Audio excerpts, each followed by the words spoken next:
प्रिय विद्यार्थियों,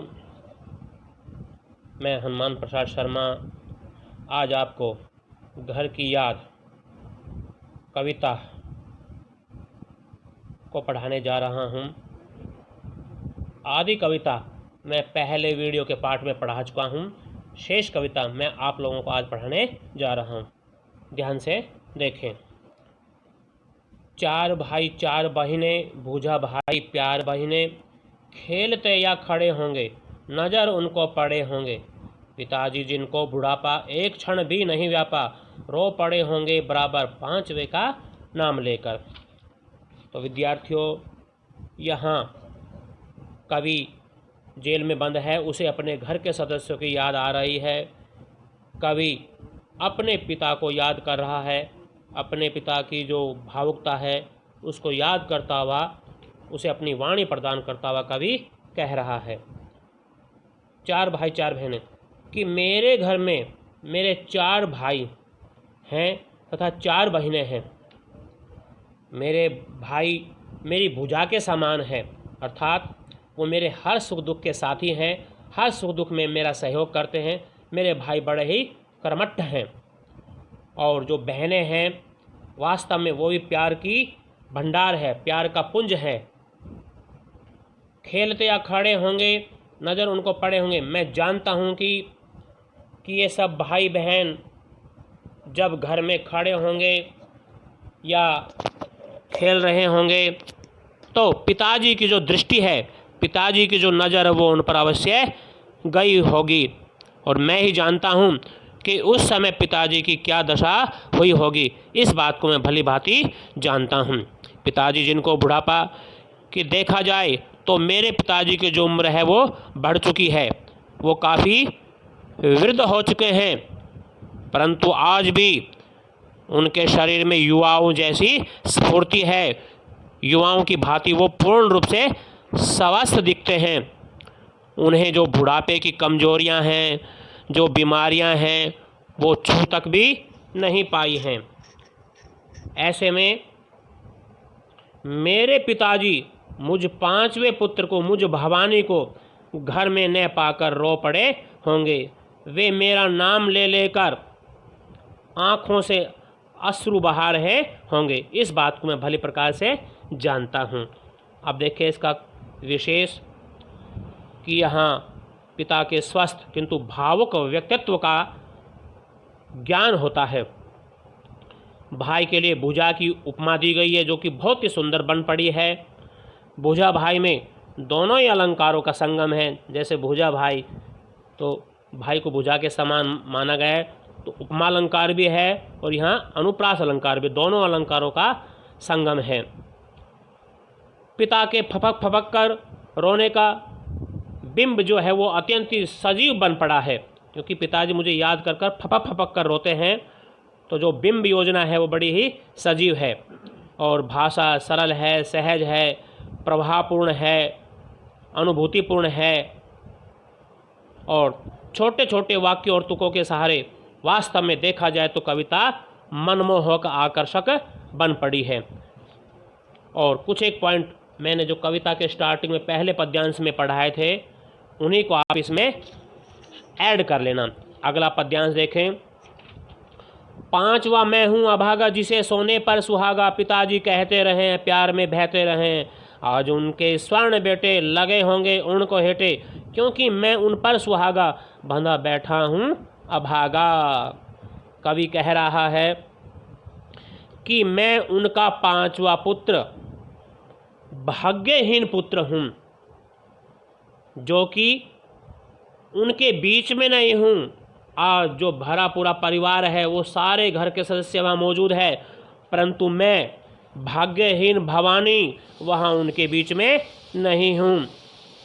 फिर भी क्या है, जिसे सोने पर सुहागा पिताजी कहते रहें। फिर भी इस भाग्यहीन पुत्र को पिताजी अपने पांचों पुत्रों में सबसे अधिक श्रेष्ठ समझते हैं, सबसे अधिक बढ़कर समझते हैं, सबसे अधिक प्यार करते हैं। कवि कहता है कि जब जब मेरे बारे में कभी चर्चा चलती है घर में, तो मेरे पिताजी हमेशा ही भाव विभोर हो जाते हैं। और क्या है, आज उनके स्वर्ण बेटे, आज उनके स्वर्ण के समान चारों बेटे, गोल्ड सोने के समान, स्वर्ण के समान जो चारों बेटे हैं, वो मेरे बिना उनको तुच्छ से लगे होंगे, उनको हीन लगे होंगे। क्यों? इसके पीछे कारण है क्योंकि उनका सबसे ज़्यादा प्यारा बेटा मैं भवानी यहाँ उनकी नज़रों से बहुत दूर, कोसों दूर यहाँ जेल में बंद पड़ा हूँ। आइए अब इसका काव्य सौंदर्य देखें। कवि को अपने पिता से तथा पिता को पुत्र से जो गहरा लगाव है वो इस पद्यांश में झलकता हुआ दिखाई देता है। भवानी के पिता भवानी को अपना सबसे श्रेष्ठ और गौरवशाली पुत्र मानते हैं और सोने पर सुहागा ये मुहावरे का सटीक प्रयोग यहाँ इस काव्यांश में हुआ है। इसके अलावा कवि जेल में बंद हैं, परिवार से दूर रहने के कारण कवि अपने आप को अभागा कहता है और जो ये शब्द आया अभागा, वास्तव में ये उसके परिवार प्रेम का परिचायक है और भाषा वही सहज, सरल, सुंदर, भावपूर्ण, अनुभूतिपूर्ण है जिससे कविता में सुंदरता का गुण आ गया है। छोटे छोटे वाक्यों और तुकों के सहारे कविता बड़ी आकर्षक, बड़ी मनमोहक बन पड़ी है। आइए अब इसका नेक्स्ट पद्यांश देखें। और माँ ने कहा होगा दुख कितना कहा होगा, आँख में किस लिए पानी, वहाँ अच्छा है भवानी। वह तुम्हारा मन समझकर और अपनापन समझकर गया है सो ठीक ही है, यह तुम्हारी लीक ही है। तो यहाँ कवि भावुक है, जेल में बंद है, अपने घर परिवार को याद कर रहा है, अपने पिताजी की जो याद है वो उसे आ रही है। उसी का वर्णन करता हुआ कवि कहता है कि आज के दिन घर में मेरी याद आने पर पिताजी वास्तव में भावुक हो उठे होंगे। तब माँ ने उन्हें हौसला देते हुए कहा होगा, उनका ढाढ़स उन्हें समझाते हुए कहा होगा, उनकी हिम्मत बढ़ाते हुए, उनको ढाढ़स बढ़ाते हुए, उनको समझाते हुए माँ ने कहा होगा कि आप अपने 5वें पुत्र भवानी प्रसाद की याद में क्यों रो रहे हैं। निश्चय ही हमारी शुभकामनाएं और आशीर्वादों के परिणाम स्वरूप हमारा जो प्यारा बेटा है वो जेल में कुशल पूर्वक होगा। आप यूं ही बेकार में ही आंसू क्यों बहाते हो। ऐसी चर्चा होते हुए भी मेरे अभाव में परिवार को बहुत दुख हो रहा होगा। माँ कहती है कि तुम क्यों आँख में पानी लाए हो, क्यों आंसू बहाते हो। हमारा प्रिय बेटा वो हमारे आशीर्वाद से, हमारे प्रेम के कारण वहाँ सुखपूर्वक होगा और वह तुम्हारा मन समझकर और अपनापन समझकर।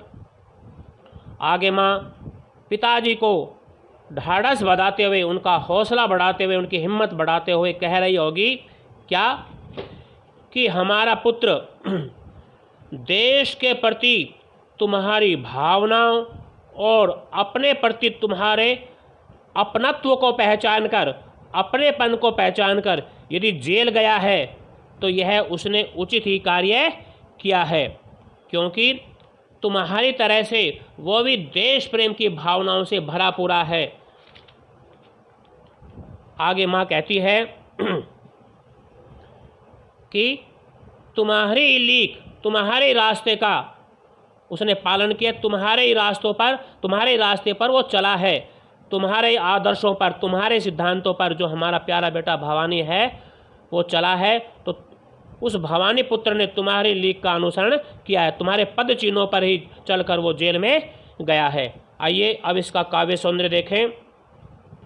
तो प्रस्तुत काव्यांश में संवाद शैली का प्रयोग किया गया है। कविता में देखें, इस पद्यांश में पाँव पीछे हटाना मुहावरे का सटीक प्रयोग किया गया है और माँ का यह कल्पित संवाद है, काल्पनिक संवाद अत्यंतिक मार्मिक बन पड़ा है। उसका वीर, तेजस्वी तथा साहसी रूप प्रकट हुआ है। उसे भवानी के देश हित में जेल जाने पर गर्व है कि माँ जो उसका प्यारा बेटा जेल में गया है वो देश हित के लिए गया है, इस बात के लिए माँ को बड़ा ही गर्व है। अब अगला पद्यांश देखें। पाँव जो पीछे हटाता, कोख को मेरी लजाता, इस तरह होने कच्चे रो पड़ेंगे और बच्चे।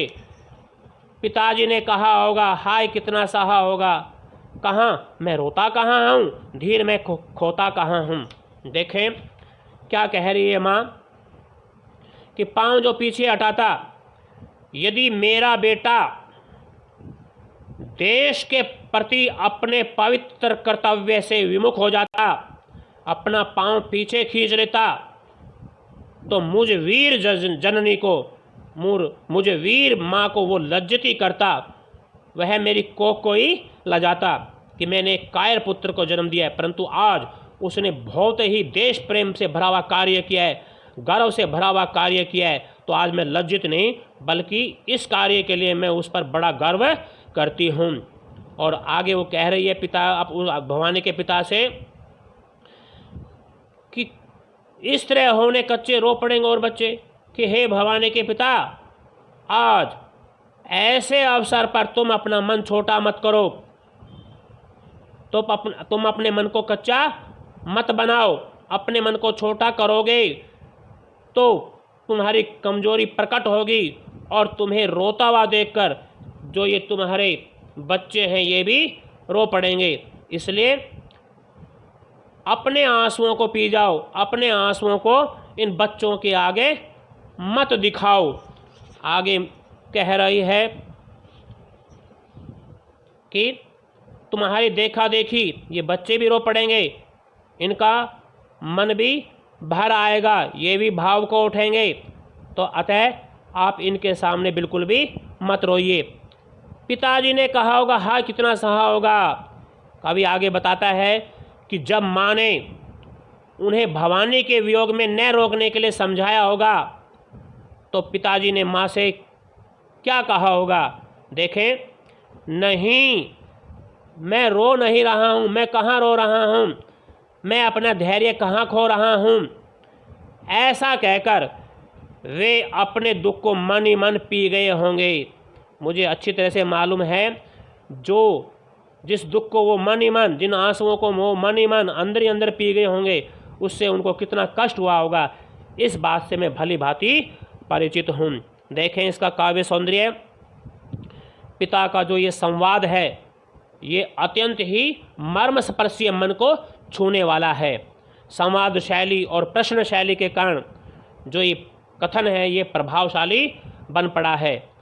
पिता की भावुकता यहाँ पर प्रकट हुई है और कोख को ला जाना मुहावरे का सटीक प्रयोग भी यहाँ पर हुआ है। बाकी जो पहले पद्यांश में मैंने कुछ एक पॉइंट बताए थे वो इसमें ऐड कर लेना। अगला पद्यांश देखें, हे सजीले हरे सावन, हे मेरे पुण्य पावन, तुम बरस लो वे न बरसे, पाँच वे को वे न तरसे। और मैं मजे में हूँ, सही हूँ, घर नहीं हूँ, बस यही है, किंतु यह बस बड़ा बस है, इसी बस से सब विरस है। देखें क्या कह रहा है कवि, जैसे कालिदास ने मेघ को अपना संदेश वाहक बनाकर भेजा था, इसी प्रकार यहाँ कवि भवानी भी इस सावन को अपना संदेश वाहक बनाकर अपने घर की ओर भेज रहा है। उस हरे भरे सावन से प्रार्थना करता हुआ कवि कह रहा है कि हे सजीले हरे सावन, कि हे हरे भरे, हे सुंदर, हे आकर्षक, हे सावन, एक प्रार्थना है तुमसे,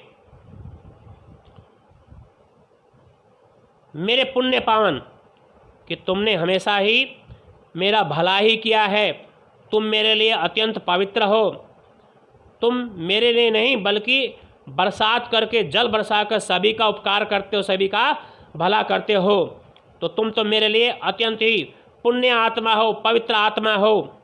तो मेरी तुमसे एक ही प्रार्थना है कि तुम जितना चाहो उतना बरस लो, तुम्हारे बरसने से इस संसार का, इस जगत का भला ही होगा। परंतु ऐसा न हो कि तुम्हें बरसता देखकर पांचवें पुत्र की याद में पिताजी की आंखों से आंसू बरसने लगे, कि तुम चाहे कितने बरस लो परंतु वो बिल्कुल भी अपने आंसू न बहाए। तुम इस ढंग से बरसना कि पिताजी को मेरी याद न आए, मेरी याद उनको बिल्कुल भी न सताए, मेरी याद में वो बिल्कुल भी नहीं तरसे, ऐसा तुम वहाँ जाकर बरसना। यह प्रार्थना कवि उस सावन से करता है। अब इसका काव्य सौंदर्य देखें। पुण्य पावन में अनुप्रास अलंकार है, संबोधन शैली है। कवि ने सावन को दूत बनाने की पुरानी जो काव्य परंपरा है उसका निर्वाह किया है। कविता बड़ी ही मार्मिक है। छोटे छोटे वाक्यों और विशेषण शब्दों से कविता बड़ी ही आकर्षक मनमोहक बन पड़ी है। अब देखें नेक्स्ट पद्यांश। मैं मज़े में हूँ सही है, घर नहीं हूँ बस यहीं है, किंतु यह बस यहीं है, इसी बस में सब विरस है। कवि सावन को संबोधित करता हुआ कह रहा है कि तुम मेरे घर की ओर जा रहे हो और वहाँ जाकर तुम ये ही कहना कि मैं यहाँ मस्ती के साथ मज़े के साथ अपना जीवन बिता रहा हूँ। मैं यहाँ पूरी तरह से जेल में मौज मस्ती में हूँ, बल्कि मैं तो यहाँ आनंद से रह रहा हूँ। इसलिए वहाँ जाकर कहना कि वो भवानी की चिंता बिल्कुल भी न करे। बस यहाँ एक शब्द आया बस, ये कई बार इसमें यमक अलंकार है। भवानी को बस एक ही पीड़ा, केवल एक ही पीड़ा है कि वह घर में नहीं है, घर से कोसों दूर यहाँ कारावास में बंद है, जेल में बंद है। बस यही व्यवस्था है, यही लाचारी है, यही मजबूरी है, बाकी उसे यहाँ जेल में कोई कष्ट नहीं है। फिर कवि स्वयं को ही अपने आप को संबोधित करते हुए कहता है कि मैं कहने को तो घर के वियोग को बस कह रहा हूँ, घर से मैं बहुत दूर हूँ, घर से मैं वियोग की पीड़ा को सहन कर रहा हूँ, बस कहने को तो यह कह रहा हूँ, परंतु सच यह है कि घर से अलग रहना आसान नहीं है, कितना मुश्किल होता है। इस वियोग के कारण मेरा जो जीवन है वो कष्टों से भर गया है, मेरा जीवन दुख में हो गया है। मैं यहाँ जेल में अलगाव का, अलग होने का जो नरक है वो भोग रहा हूँ। अब इसमें जो ये बस ये शब्द कई बार आया है और अर्थ भिन्न भिन्न दे रहा है, इसलिए यहाँ पर यमक अलंकार है। अनुप्रास अलंकार भी है इसमें। और सावन को दूत बनाकर जो एक संदेश कवि ने दिया है, ये पुरानी परंपरा का निर्वहन कवि कर रहा है। मार्मिक प्रयोग है। अगला पद्यांश देखें। किंतु उनसे यह न कहना उन्हें देते धीर रहना, उन्हें कहना लिख रहा हूँ, उन्हें कहना पढ़ रहा हूँ, काम करता हूँ कि कहना नाम करता हूँ कि कहना चाहते हैं लोग, कहना मत करो कुछ शौक कहना। यहाँ सावन को ही संबोधित करता हुआ कवि कह रहा है कि हे सावन, तुम बरसते हुए मेरी घर की ओर जा रहे हो, तो मेरा एक संदेश वहाँ जाकर मेरे पिता को, मेरे परिवार वालों को सुनाना। तुम मेरे पिता के सामने निराशाजनक बातें बिल्कुल भी मत कहना, उन्हें हर प्रकार से धैर्य बनाना।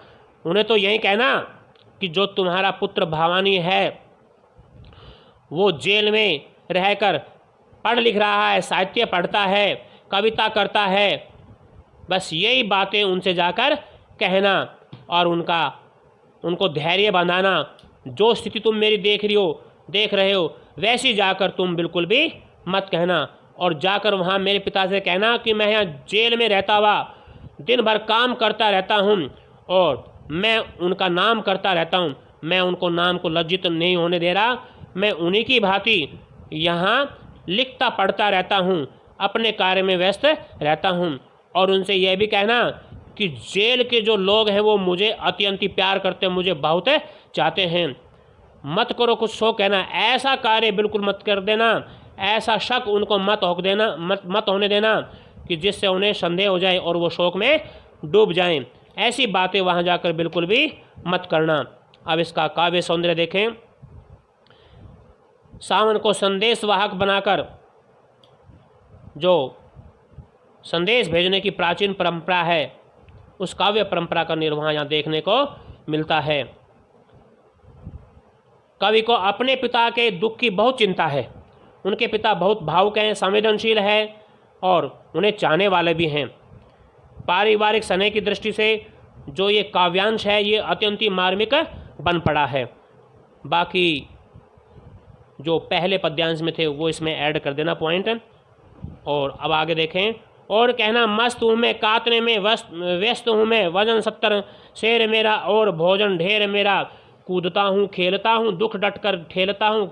और कहना मस्त हूँ मैं, यो न कहना अस्त हूँ मैं।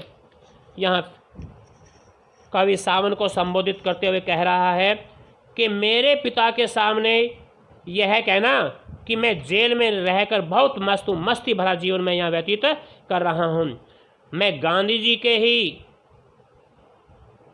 निर्देश पर, उनकी परंपरा का पालन करता हुआ मैं यहाँ जेल में चरखा काटता रहता हूँ, क्योंकि गांधी जी भी जेल में रहे थे और वहाँ चरखा काटते थे। तो मैं भी उन्हीं की परंपरा का अनुसरण करता हुआ यहाँ जेल में चरखा काटता रहता हूँ। यहाँ रहकर मैं खूब खाता पीता हूँ, इसी कारण मेरा वजन भी 70 सेर हो गया है। ये बातें मेरे पिताजी को जाकर कहना। और फिर कहता है कवि कि हे सावन, पिताजी से यह भी कहना कि भवानी जेल में खूब खेलता है, खूब कूदता है, दुखों को अपने पास फटकने भी नहीं देता, बल्कि दुखों को अपने से दूर भगा देता है। किसी प्रकार का जो क्लेश उसको नज़दीक नहीं आने देता। जेल में सदा मस्त और निश्चिंत बना रहता है। ये बातें मेरे पिताजी को बताना। कभी गलती से यह मत कह देना कि भवानी निराश है, उदास है, भवानी अस्त होता जा रहा है, धीरे धीरे कमज़ोर होता जा रहा है, मानसिक पीड़ा को सहन करते करते वो अस्त होता जा रहा है, निराश होता जा रहा है, कमज़ोर होता जा रहा है। ये बातें जाकर मेरे पिताजी को मत कहना, नहीं तो वो अत्यंत ही दुखी हो जाएंगे। अब इसका काव्य सौंदर्य देखें। डटकर ठेलना, अस्त होना आदि मुहावरों का सुंदर मनोरम प्रयोग कवि ने यहाँ पर किया है। और जो परिवार के प्रति स्नेह की जो दृष्टि है, स्नेह का जो भाव है, वो यहाँ पर प्रकट हुआ है। इस कारण जो काव्य बड़ा ही मार्मिक बन पड़ा है। कवि का जो पिता प्रेम है, पितृ प्रेम है, जो अथाह पितृ प्रेम है, वो यहाँ पर प्रकट हुआ है। जेल में रह रहकर कवि को अपने पिता की जो स्मृति है वो भावुक बना डालती है। और वही अनुप्रास अलंकार है। कविता में स्वर मैत्री, पद मैत्री अलंकार भी हैं। कविता में संगीतात्मकता गुण विद्यमान है। कविता तुकांत है, क्योंकि तुकबंदी मिलती है। और अब इस कविता का अंतिम पद्यांश देखें। हाय रे ऐसा न कहना है कि जो जैसा वैसा न कहना, कहना देना जागता हूँ आदमी से भागता हूँ, कहना देना मौन हूँ मैं, खुद न समझू कौन हूँ मैं, देखना कुछ बकने देना उन्हें कोई शक न देना। हे सजीले हरे सावन, हे कि मेरे पुण्य पावन, तुम बरस लो वे न बरसे, पाँच वे को वे न तरसे।